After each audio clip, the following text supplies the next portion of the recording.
ukoliko napad na Vladimira Kovačevića ne bude riješen u najskorije vrijeme i napadi na medije ne budu zaustavljeni, i mi ćemo se sljedeći.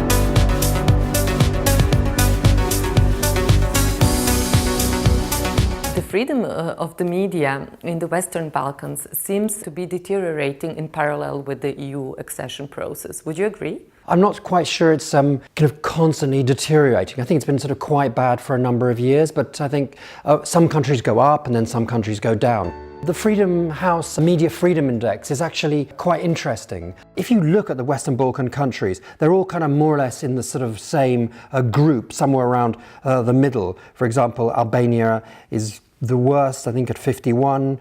Bosnia and Herzegovina is equal at 51. Serbia is 49, Kosovo 48, Montenegro 44. It's a bit misleading if you just look at the Western Balkan countries. Let's look at some of the EU countries around. Croatia is 41, so it's like not much better. Hungary 44, Bulgaria 42. There were no murders of journalists in Western Balkan countries in the last year or so, but there were high-profile murders of investigative journalists in Malta and in Slovakia.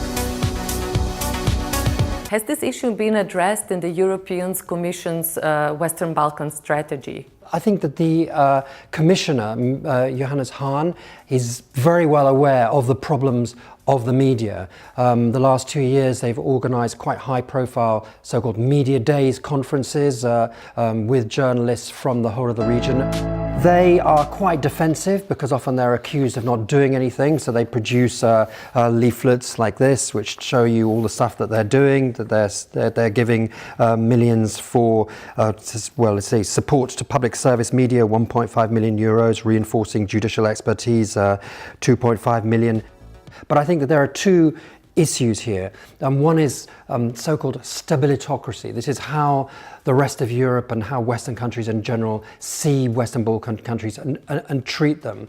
There's a feeling amongst some that they are prepared to trade stability for closing a blind eye to problems elsewhere. So, for example, when we have problems with public broadcasters, often public broadcasters, or in almost all cases, public broadcasters tend to be ruling party broadcasters. It's not a particular Western Balkan problem. It's something which we now see in Hungary, in Bulgaria, in Poland, in EU countries. The EU and Commissioner Hahn talk about making things irreversible in terms of freedom of the media. Actually, there's no such thing as irreversibility, not just in freedom of the media, but in other issues as well.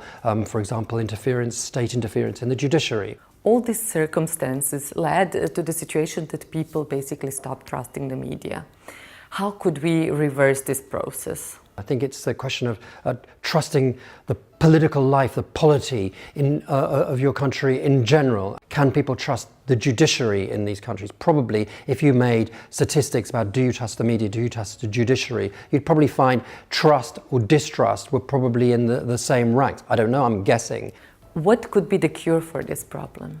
Well, I think there's two parts of that answer. First is that clearly pro-reform minded politicians, people, civil society need to do more and take more responsibility to changing the societies as much as they can. But there is another element to this question, which is that the Western Balkans are part of Europe, organically attached to the rest of Europe, and now the issue is what happens to the rest of Europe. And we don't know what's going to happen to the European Union, we don't know what's going to happen to the rest of Europe. And the fate of the Western Balkans is completely and utterly tied to the fate of the rest of Europe. Actually, what I think is happening is that for years we've been talking about the Europeanization of the Western Balkans, and I think that what's happening is that now we're seeing a kind of Balkanization of at least some of Europe.